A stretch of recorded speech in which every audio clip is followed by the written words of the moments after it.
In this episode, I'm going to talk about what we are really selling when we are selling websites. If you're not following up the people who have already been in touch with you, that's where you really are leaving money on the table. Because if you're not doing it this way, you're getting it wrong. The industry has such a bad reputation for website designers ghosting clients. And when you're getting it wrong, you're leaving money on the table. And no one wants that.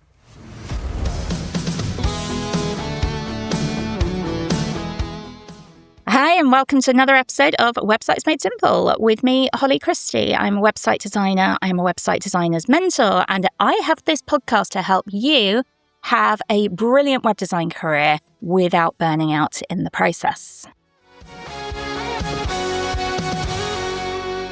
So today I'm talking about what we're really selling when we are selling websites, because it's all well and good for us to say, oh yeah, you'll end up with a 5-page website or a 10-page website or an e-commerce store or whatever it is that the client wants. But that's not really what they're buying from us, because they can get whatever it is they're wanting from anyone. In fact, with all the DIY tools, they can do it themselves. We all know how that's going to work out if they try and do it themselves, but, people can be stubborn. What we're really selling is the experience. And what I really want to help you to do using this podcast is to nail that experience, because the secret to my success hasn't been the quality of the websites I've built or the quantity of the websites I've built or the models that I've put out there. Yes, they have all been contributing factors, but what's really made people sign up to work with me, pay the big bucks to work with me, has been the experience they have when we work together. So, let's look at it together. This all starts with the discovery call. And you may have an intake form where that's how you get your clients on board. You might do it over email. You'll have your own processes. But I always recommend a discovery call. First of all, I think that they are easier to convert people on because you're not going back and forth on email. You're not accidentally using jargon that they don't understand. You can really get a lot from each other on a Zoom call, from understanding what they want. There's also that opportunity to screen share. As a creative, I often get a lot of ideas when people are talking to me about the type of website they want. And I can pull up ideas and say, this is something I built recently, or this is something I built a while ago. I think this could really help, or that could really help.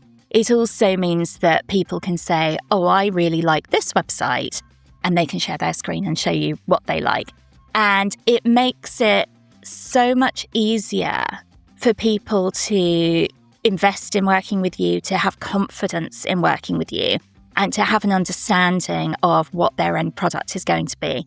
So if you don't already have a discovery call as part of your process, I would really recommend that you put them in there. They only have to be 15 minutes. They can be pre-booked to a time that suits you from your calendar, but go ahead and do that.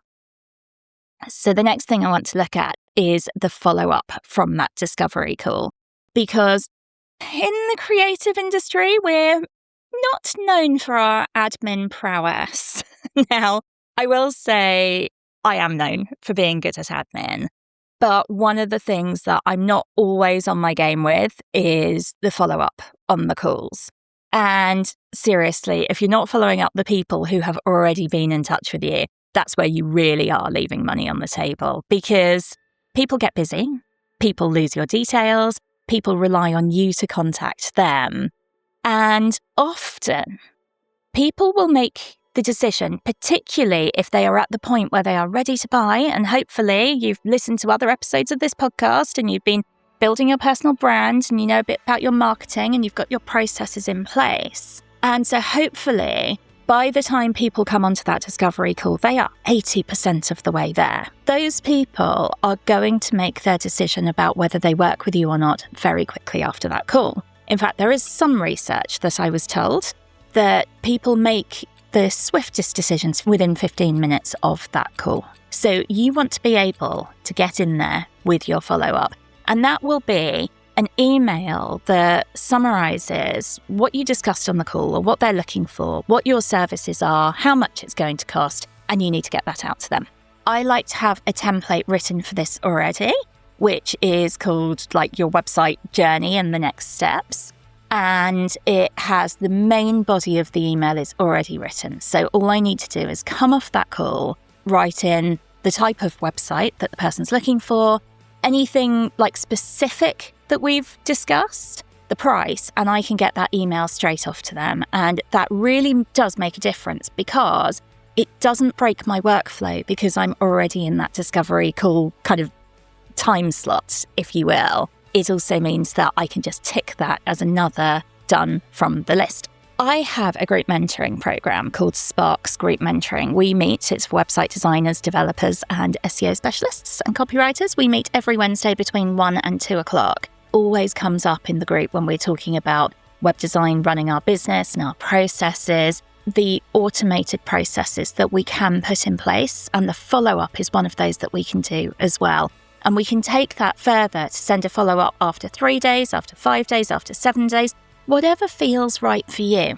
But do make sure you follow up at least twice. I would say ideally 3 times. If you haven't heard from them after 3 emails, then send a final email saying, shall I remove you from my database? And that usually will kick someone into either saying, oh, no, sorry, I was just really busy, or saying, yeah, thank you so much, I've decided to go elsewhere, or whatever it is that we're doing. So the next part of the process, if you've listened to me before, you know what I'm going to say, are your contracts.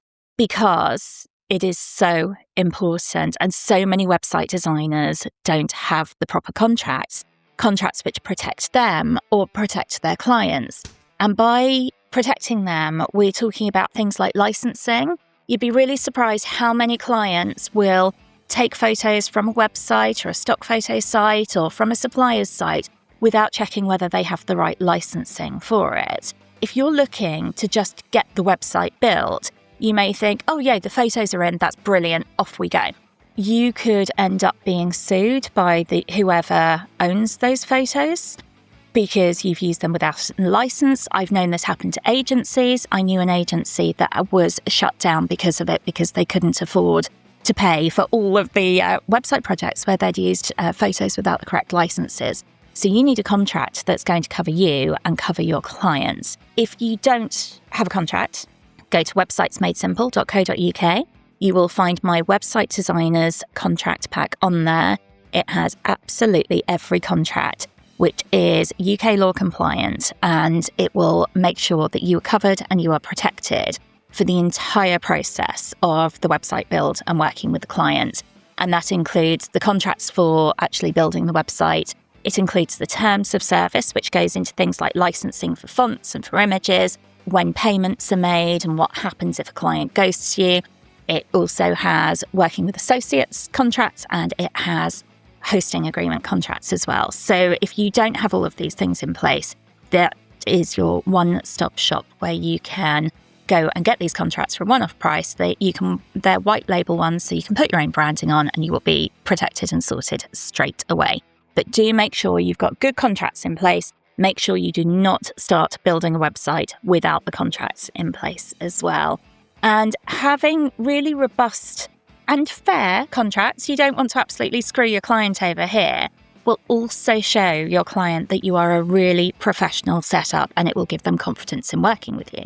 When people have confidence in working with you, they generally pay more money to have that experience as well. Double whammy is, one, you are protected, you're looking professional, you've got something you can rely on, and you're making good money from it in the process as well. Within my website designer's contract pack, and I promise you this podcast isn't a whole advert for it, but in the terms of service, it goes into the website design process.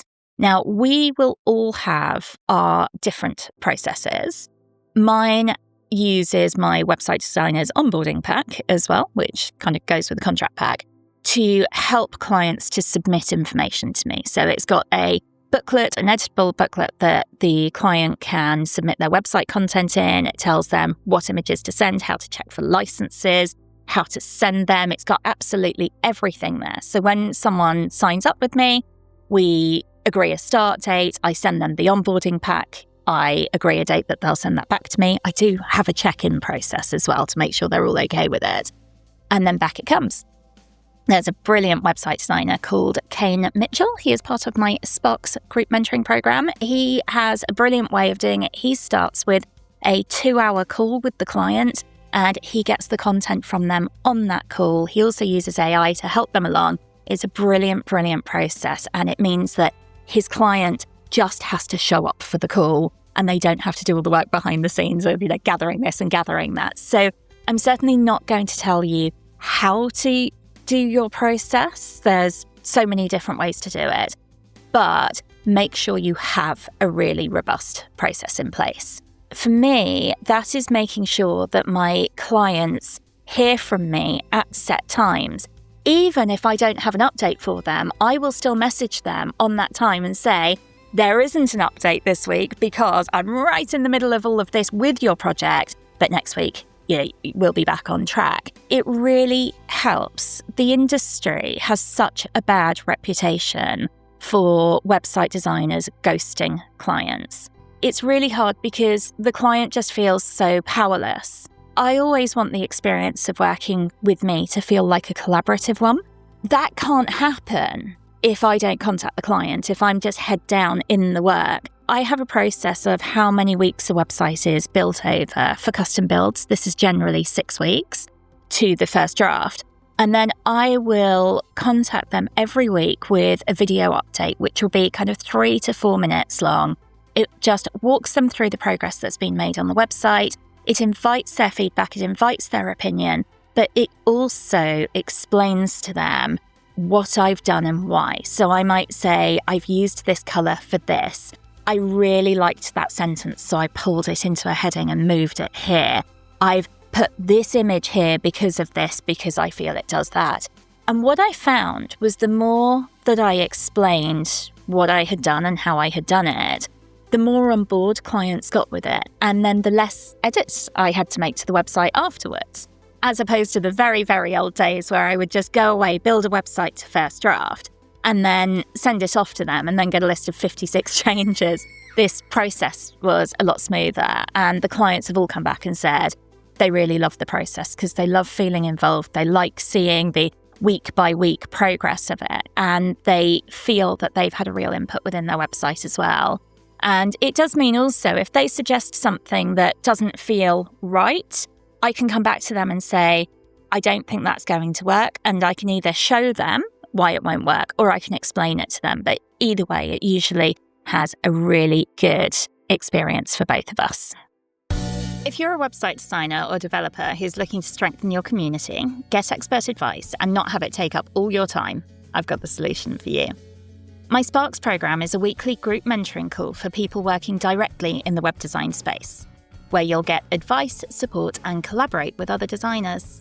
We meet each week for an hour, and you'll come away with reassurance, knowledge, and the next steps for your business. Check out the Sparks group mentoring at websitesmadesimple.co.uk. The next thing I really want to talk about is about knowing where your role as a website designer ends and another professional's role begins. And if you haven't listened to it already, I would urge you to go and listen to the episode with Nikki Pilkington, who is the absolute queen of SEO. She's been an SEO specialist for over 30 years, and we did a podcast episode together around where a web designer's role ends with SEO and where an SEO specialist begins. And it's the difference between a website being SEO friendly, which is what we are building as web designers. So we're making sure that our headings are in the right place. We're making sure that our images are the right size, that things are labeled correctly, that the website's fast and loading and all that sort of thing. But the actual search engine optimization of writing content and updating and tagging and things like that, that all belongs to an SEO specialist. And in that, I would include the setting up Google Search Console and Google My Business pages. I know some website designers like to do this, but it's not really your role to do that. I would say if you're given the Google Search Console tracking code, it is your role to put that in the site. But do be quite firm between what you do within a website build and what gets handed over to somebody else as well. And if you have someone else for the role, whether that's a copywriter if they're looking for copywriting, or a branding designer if they're looking for brand, or if it's a search engine specialist, do have people you can work with. And it's so easy to find good people to work with as well. But if you need a recommendation, you can always contact me at hello@websitesmadesimple.co.uk or find me on LinkedIn, and I'd be happy to recommend someone for you as well.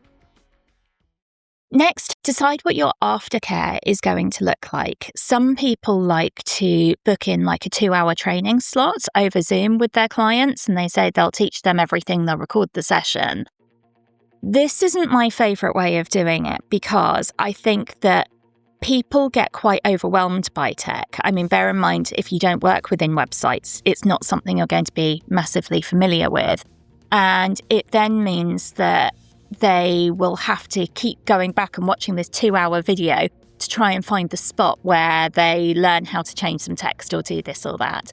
For me, I create website manuals for the clients. And the manual is a PDF that has videos that I've recorded in Vimeo.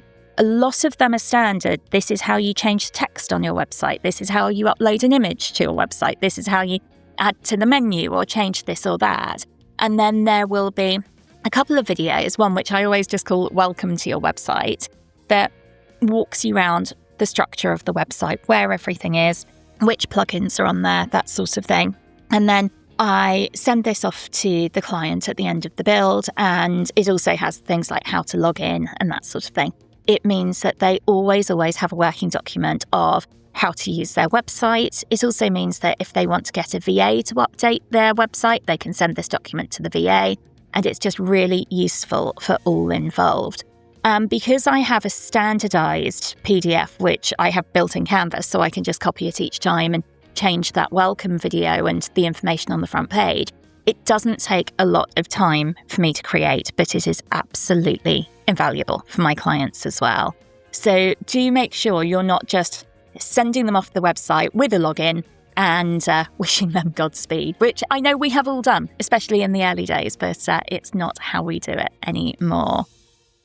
And finally, you should be knowing what your websites are doing. I will often have clients who come to me and say, oh my goodness, I've just made a sale from my website and it's only been up for a couple of days, or, thank you so much, I've had some inquiries. If you are managing the maintenance and hosting of the website, you may see the inquiries that are coming through on the contact forms and things like that. But do make sure that you check in with your clients regularly, that you have an idea of the results that are being created from these websites, because that is what a website's meant to do. The websites are here to bring in leads and to make sales, and you need to make sure that they're doing that, because if they're not, you might need to maybe have a little bit of mentoring to find out what's not working about your websites. You may need to look at your build process, or it could be something to do with the website copy's not strong enough and you need to really put your foot down and insist on a copywriter or having a copywriter that you can work with. They're all different ways. And if you feel that your websites aren't being chosen and you're not being chosen as a website designer for it, then you are very welcome to book in for some one-to-one mentoring with me, and we can untangle and work through that together as well. And if you'd like to do that, you can either book it directly through websitesmadesimple.co.uk, or you can come and find me on LinkedIn, where I am Holly C. Christie.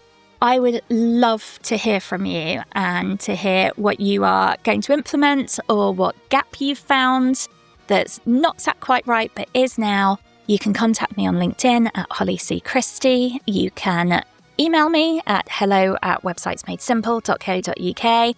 Or if you're a voice noter like me, go onto the websites of websitesmadesimple.co.uk, go to the podcast page, and you will see on the contact form there, you can drop me a voice note. And I look forward to hearing from you. And until next time, happy designing.